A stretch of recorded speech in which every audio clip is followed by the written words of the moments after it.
kenapa kemudian yang terjadi kita kok mengasihani presiden? Agak bingung saya. Prabowo Subianto sudah memiliki segala kekuatan, segala power untuk melakukan apa yang dia idamkan, melindungi rakyat, mensejahterakan rakyat, mencerdaskan rakyat. Tetapi kenapa belum dia lakukan? Apakah kita masih ingin memberikan toleransi? Mau kasih toleransi atau tidak? Masih toleransi atau tidak? Secara teoritis harusnya kita tidak bisa berikan lagi toleransi, karena dia sudah berkuasa. Kalau tadi in waiting dalam kekuasaan belum dilantik, ya bolehlah, karena dia takut nanti pelantikannya gagal. Ini sudah tanggal 13 Desember, November, Desember, sudah lebih dari 1,5 bulan. Apa saya yang salah ya? Saya tidak merasakan ada pergantian kekuasaan. Sepertinya masih yang lama penguasanya. Prabowo masih di bawah bayang-bayang Jokowi. Jokowi di bawah bayang-bayang 9 naga. Jadi di negara ini sesungguhnya siapa yang berkuasa? Bisa jawab atau tidak? Siapa yang berkuasa?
Bismillahirrahmanirrahim.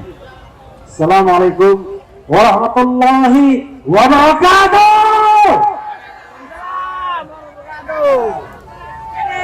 Jalan. Kawan-kawan semua, kita berdiri di sini bukan karena kita tidak ada kerjaan. Kita berdiri di sini karena kita sudah selesai dengan diri kita. Karena itu kita memikirkan orang lain.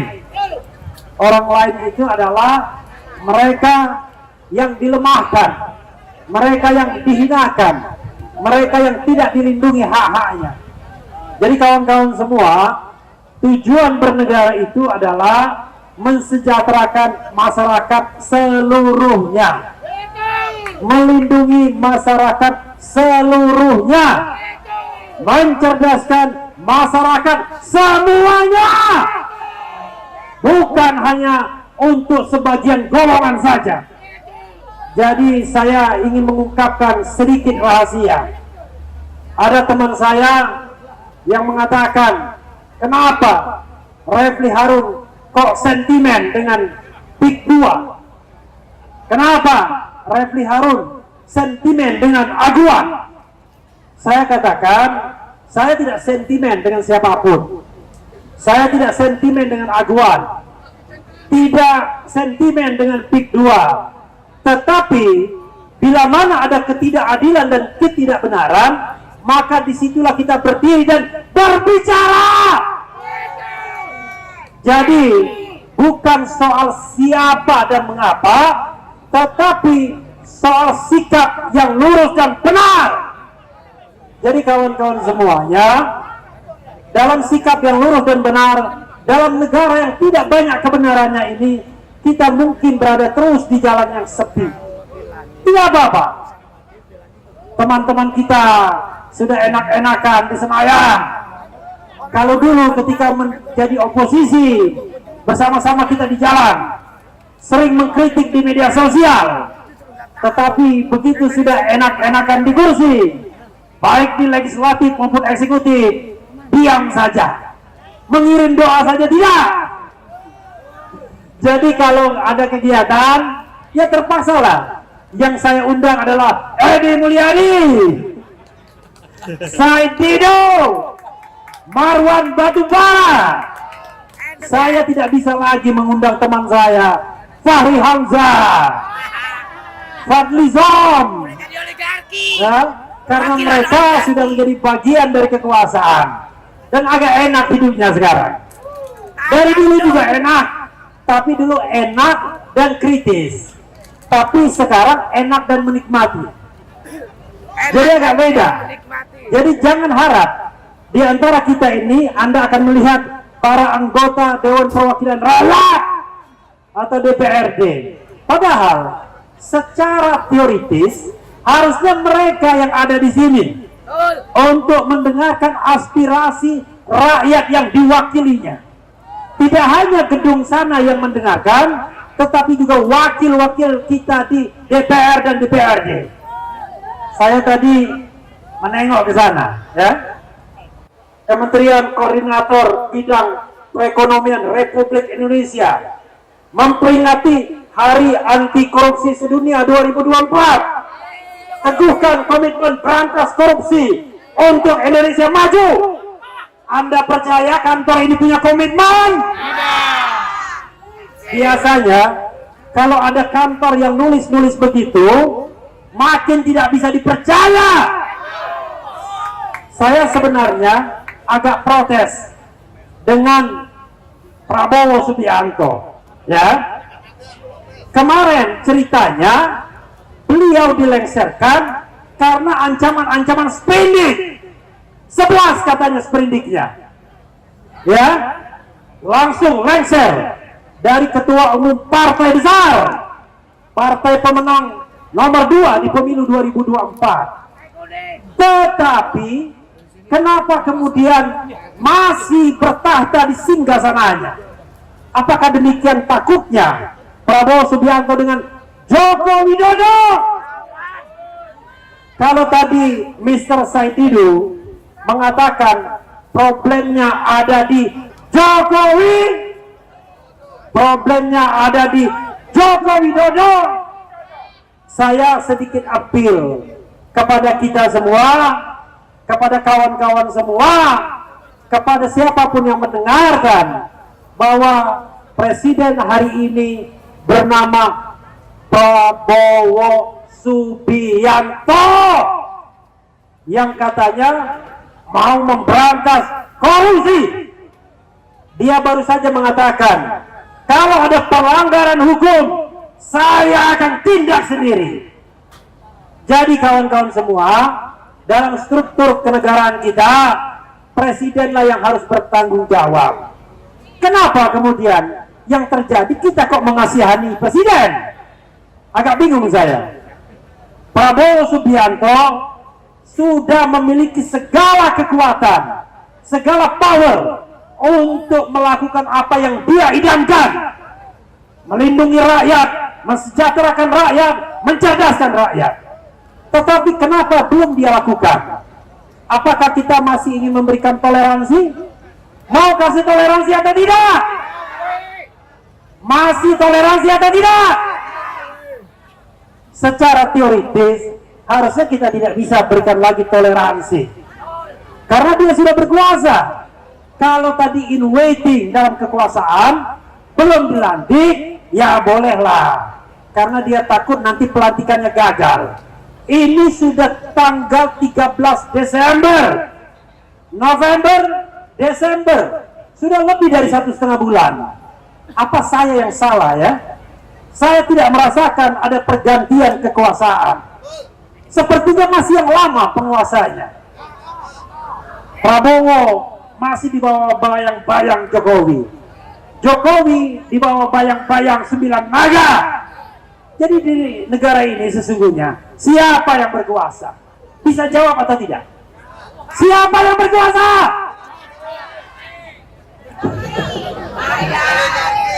Jadi secara de jure hukum yang berkuasa adalah Prabowo Subianto, tapi secara de facto yang berkuasa adalah Edi Mulyadi.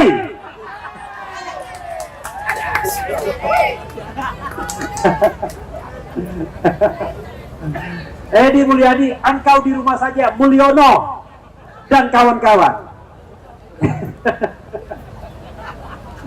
Ya, jadi sobat RH sekalian, ya, karena saya menganggap semuanya sobat RH ya, kecuali yang bukan sobat saya.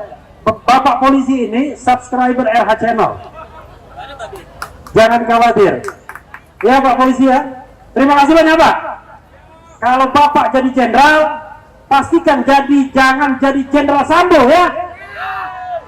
Pastikan berbuat untuk rakyat banyak. Pastikan jangan cawe-cawe di pemilu, jangan jadi parcok. Parcok itu adalah partai coklat yang biasa kita makan. Ketua umumnya yang mulia Joko Widodo.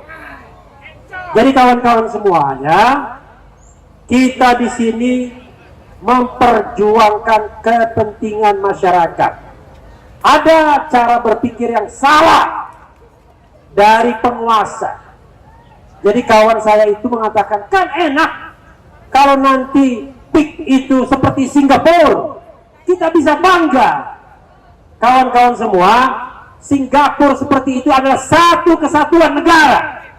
Anda bisa bayangkan, negara Indonesia dari Sabang sampai Merauke yang janjinya untuk mensejahterakan seluruh rakyat, tiba-tiba hanya ada segelintir tanah yang makmurnya luar biasa, punya akses ke luar dunia, masyarakat penduduknya kaya raya, tapi itu hanya di sebagian kecil tempat dari Republik Indonesia.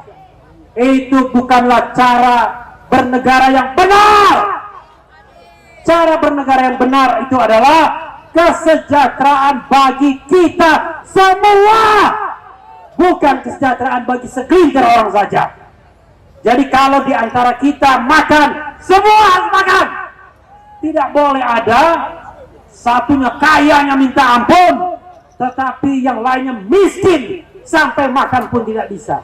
Bukan itu cita-cita negara kita yang sudah digariskan oleh the founding parents kita. Cita-cita negara kita adalah makmur bersama, bukan makmur sebagian. Ingat, makmur bersama, bukan makmur hanya segelintir orang saja. Permasalahan kita sejak zaman Orde Lama, Orde Baru, dan sekarang Orde Reformasi adalah ketimpangan yang luar biasa. Dan sekarang ketimpangan itu makin menjadi-jadi. Bahkan kalau di rata-rata pendapatan per kapita kita, ketimpangan itu sudah 1 juta kali. Coba bayangkan.